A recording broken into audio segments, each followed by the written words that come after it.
সবাইকে অনেক অনেক স্বাগত জানাচ্ছি। আজকের একটি বিশেষ আলোচনা করব, সেই কারণে আজকে যে বিষয়টা নিয়ে আলোচনা করব সেটি জ্যোতিষের যেমন রাশিফলের আলোচনা করি সেই ধরনের আলোচনা নয়। আজকের আলোচনাটা একটু ভিন্ন ধরনের।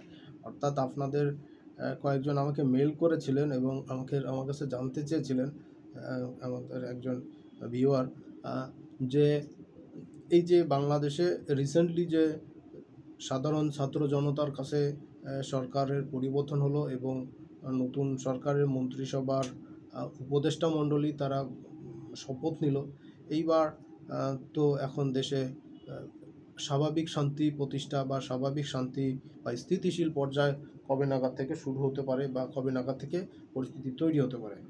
দেখুন, এইটা বাংলাদেশের সর্বসাধারণ সমস্ত শ্রেণী পেশার মানুষের কাছেই এখন একটা বিশেষ প্রশ্ন সবার কাছেই, যে এই সময়টা কবে নাগাদ আসবে বা কতদিনে ঘটনাটা ঘটতে পারে। পত্রিকাতে, নিউজে, বিভিন্ন চ্যানেলে, অনলাইনে আমরা দেখতে পাচ্ছি বা বিভিন্ন জায়গা থেকে বিভিন্ন দুর্ঘটনা বা বিভিন্ন বিষয় ঘটছে। এখন এই ঘটা সময়টা থেকে কবে নাগাদ এর থেকে সাধারণ মানুষ বা জনমনে শান্তি আসবে, সুবাতাস আসবে, সেইটা নিয়ে প্রশ্ন, বা পরিস্থিতি কবে থেকে স্বাভাবিক হবে এবং সবাই আগের মতন অফিস আদালত কাজকর্মে ফিরতে পারবে। দেখুন, বিষয়টা হলো যে উত্তরটা দেওয়াটা বেশ একটু মুশকিলের কাজ। তারপরে আমি বাংলাদেশের যে চার্টটা সেটা তৈরি করলাম এবং করে আগেই একটা ভিডিও করতে চেয়েছিলাম। আপনারা জানেন যে বাংলাদেশে বেশ কিছুদিন ইন্টারনেট পরিষেবা বন্ধ ছিল সরকারের বিভিন্ন সিদ্ধান্তের কারণে। তৎকালীন সময় সেটা বন্ধ রাখতে বাধ্য হয়েছিল বা বন্ধ করা হয়েছিল। আমরা সেই কারণে অনেকগুলো ট্রানজিটের ভিডিও করতে পারিনি। আর যে ভিডিওগুলো আপলোড করেছিলাম রাশিফলের, সেইগুলো আগে থেকে করা ছিল এবং সংক্ষিপ্ত করা হচ্ছিল, যার কারণে ওই সময়টা কিছু সুযোগ পাওয়া গেল, তাই করা হলো। কিন্তু বেশ কিছু কাজ কিন্তু করতে পারিনি। বুধের বক্রিয়র ভিডিওটাও কিন্তু করা হয়নি, এ কারণেই করা হলো কিন্তু সেটা পাবলিশ করতে পারিনি ইন্টারনেট পরিষেবা না থাকার কারণে। দেখুন, এখনকার প্রশ্নের উত্তরটা হলো এরকম যে এই যে সিচুয়েশানটা বাংলাদেশের জন্য তৈরি হলো, তো এই সময়টা কিন্তু আসলেই যে অগস্ট মাসের 5 তারিখেই যে ঘটনা ঘটলো সেটা কিন্তু 5 তারিখেই যে ঘটলো তা কিন্তু না। বিষয়টা হলো যখন এইখানে মঙ্গল প্রবেশ করে বৃষ রাশিতে যখন মঙ্গল প্রবেশ করে তখন থেকেই কিন্তু এর সূত্রপাত হয়। এবং মঙ্গল প্রবেশ করলো বৃষ রাশিতে 12ই জুলাই, এবং এই 12 জুলাই থেকে মঙ্গলের বৃষ রাশিতে প্রবেশ করার সময় থেকেই কিন্তু ঘটনার সূত্রপাত হয়। এবং সেটা চলতে চলতে কিন্তু বুধ যখন বক্রি হয়, তখন বক্রি হওয়ার পরপরই কিন্তু ঘটনাটা কিন্তু ছড়িয়ে পড়ে। অর্থাৎ বুধের যখন স্থির গতি নেওয়া শুরু করে, বক্রি হওয়ার আগে আপনারা জানেন যে প্রত্যেকটা গ্রহে একটা গতি স্থির হওয়া শুরু করে এবং সেই স্থির হয়, এরপরে সে আস্তে আস্তে পিছন দিকে যাওয়া শুরু করে। তো এই সিচুয়েশনে বুধ কিন্তু যখন বক্রি হলো 5 তারিখে সকালের দিকে, তো তার পরপরই কিন্তু ঘটনাটা ঘটে গেল। এবং এখনও কিন্তু বুধ বক্রি অবস্থায় আছে এবং বুধ মার্গী গতি লাভ করবে 22 তারিখে, চলতি মাসের 22 তারিখে বুধ কিন্তু মার্গী গতি লাভ করবে এবং এরপরে বুধ এইখান থেকে সরে যাবে। তো মোটামুটি আপনারা দেখতে পাবেন যে 22 তারিখে বুধ কিন্তু বক্রি হচ্ছে, আর মঙ্গল কিন্তু সেও কিন্তু রাশি পরিবর্তন করবে 26 তারিখে। অর্থাৎ মোটামুটি আপনারা ধরে নিতে পারেন যে বুধ বক্রি থাকাকালীন সময় কি হয়, বুধ মানুষের উপস্থিত বুদ্ধি, ইন্টেলিজেন্সই দেয়, মানুষের রাগ জিদ, নিজেদেরকে লজিক্যাল পাওয়ারটা ধরে রাখার ক্ষমতাটা বুধ দেয়।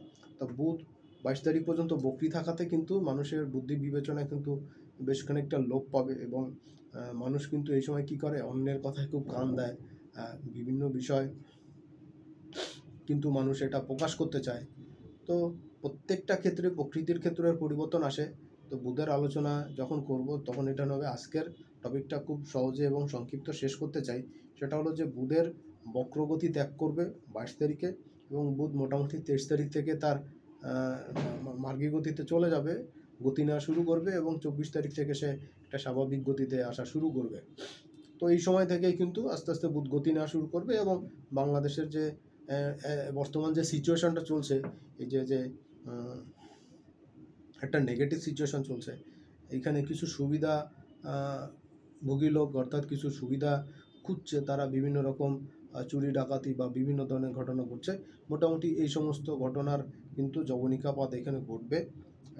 মঙ্গলের রাশি পরিবর্তনের সঙ্গে সঙ্গেই কিন্তু মঙ্গল বৃষ রাশি থেকে মিথুন রাশিতে প্রবেশ করে যাবে এবং বুধও কিন্তু মার্গী গতি নেওয়া শুরু করবে। তখন থেকেই কিন্তু মোটামুটিভাবে সার্বিক একটা আপনারা বেটার পজিশন আপনারা দেখতে পাবেন। কিন্তু এটা কিন্তু খুব বেশি লং টাইম স্টে করবে না, কারণ আপনারা জানেন বৃহস্পতি কিন্তু আগামী সেপ্টেম্বরের শেষে অক্টোবরের 10 তারিখে কিন্তু বক্রি হয়ে যাচ্ছে।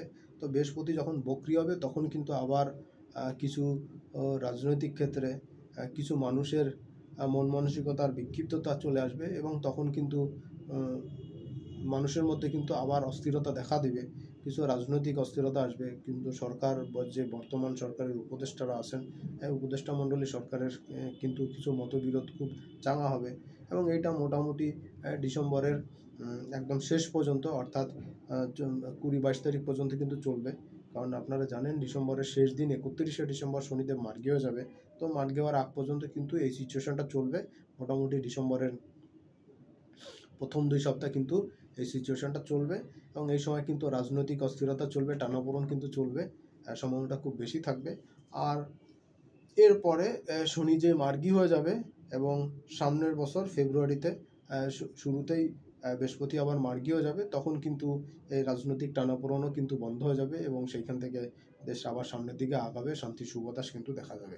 আলটিমেটলি বৃহস্পতির গতি নিতে নিতে এবং বৃহস্পতি এই রাশি থেকে ত্যাগ করে সামনের রাশিতে অর্থাৎ পরের রাশিতে মিথুন রাশিতে প্রবেশ করতে সেই 15ই মে প্রবেশ করে যাবে এবং একই সঙ্গে রাহু কেতু কিন্তু 25শে জুন তারাও কিন্তু রাশি পরিবর্তন করে ফেলবে। দুঃখিত, 20 মে তারাও কিন্তু রাশি পরিবর্তন করবে। রাহু কেতু 20 তারিখ মে মাসের রাহু মীন রাশি থেকে কুম্ভ রাশিতে চলে যাবে এবং কেতু কিন্তু কন্যা রাশি থেকে সিংহ রাশিতে প্রবেশ করে যাবে এবং এই সঙ্গে সঙ্গেই বাংলাদেশের কিন্তু যে রাজনৈতিক অস্থিরতা বা একটা স্থিতিশীল পর্যায়ে আসা দরকার, এই পর্যায়ে কিন্তু চলে আসবে। তো সেই ক্ষেত্রে আমি বলবো যে প্রাইমারি স্টেজে 3টা জিনিস ফলো করা দরকার বাংলাদেশের স্থিতিশীলতা আসার জন্য। কিন্তু মোটামুটিভাবে এই চলতি মাসের অর্থাৎ অগস্ট মাসের 24 তারিখের থেকে কিন্তু একটা স্থিতিশীল পরিবেশ পরিস্থিতি আসা শুরু করবে, মানুষের জীবনে একটা স্বস্তির নিঃশ্বাস আসবে, ব্যবসা বাণিজ্য কর্ম সংক্রান্ত জায়গাতে কিন্তু গতিবিধি আসবে, গতি আসা শুরু করবে। এটা কিন্তু পাবেন আপনারা এই চলতি মাসের অগস্ট মাসের 22 তারিখের পরে, অর্থাৎ 24 তারিখ থেকেই কিন্তু আপনারা এটা দেখতে পাবেন।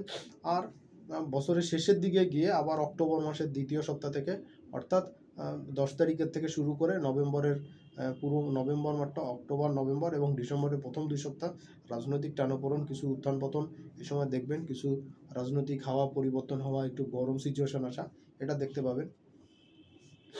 পলিটিক্যাল ইস্যুতে বেশ পলিটিক্যাল মার্কেটটা বেশ গরম থাকবে। এর বাইরে মোটামুটিভাবে আবার জানুয়ারি থেকে কিন্তু পরিবেশ পরিস্থিতি আবার আগের মতন স্বাভাবিক হওয়া শুরু করবে। আর আলটিমেটলি আগামী মে মাস থেকে অর্থাৎ 25 সালের মে মাসের মাঝামাঝি সময় থেকে আপনারা দেখতে পাবেন 20 তারিখের থেকে রাহু কেতু যে ট্রানজিট করে যাবে। তার আগে তো বৃহস্পতিরও ট্রানজিট হচ্ছে। তো রাহু কেতু ট্রানজিট এবং বৃহস্পতির ট্রানজিট মিলে কিন্তু আগামী মে মাস থেকে অর্থাৎ আগামী বছর মে মাস থেকে কিন্তু বাংলাদেশের সামনে এগিয়ে চলার জায়গা থাকবে এবং এই রাজনৈতিক টানাপোড়েন বা অস্থিরতার জায়গাটা কিন্তু সেভাবে থাকছে না।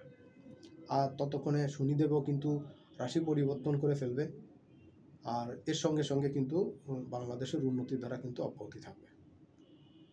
যদি এই সংক্রান্ত অন্য কোনো প্রশ্ন থাকে অবশ্যই জানাবেন কমেন্ট সেকশনে, চেষ্টা করব পরবর্তীতে এই নিয়ে আলোচনা করতে। ভালো লাগলে অবশ্যই লাইক শেয়ার তো করবেনই, আর যারা আজকের দিনে প্রথম দেখছেন অবশ্যই যদি চ্যানেলটি সাবস্ক্রাইব করে না থাকেন বা প্রথম দেখছেন অবশ্যই সাবস্ক্রাইব করবেন, সঙ্গে সঙ্গে বেল বাটনটি অন করে রাখবেন, কারণ এই ধরনের ভিডিও জ্যোতিষের এবং জ্যোতিষ সংক্রান্ত ভিডিওগুলো কিন্তু আমি এরপরে আপনাদের সামনে আবার উপস্থাপন করার চেষ্টা করব। আর যখনই করব অনুষ্ঠান আপলোড হবে তার সবার আগে আপনার কাছে তার নোটিফিকেশন পৌঁছে দেবে, আর এর মাধ্যমে আপনার সঙ্গে আমার সম্পর্ক কিন্তু চিরস্থায়ী হবে। সবাই অনেক অনেক ভালো থাকবেন, সুস্থ থাকবেন, সামনের সময় আবার দেখা হবে। আজকের মতন এখানে বিদায় নিচ্ছি, অনেক শুভকামনা।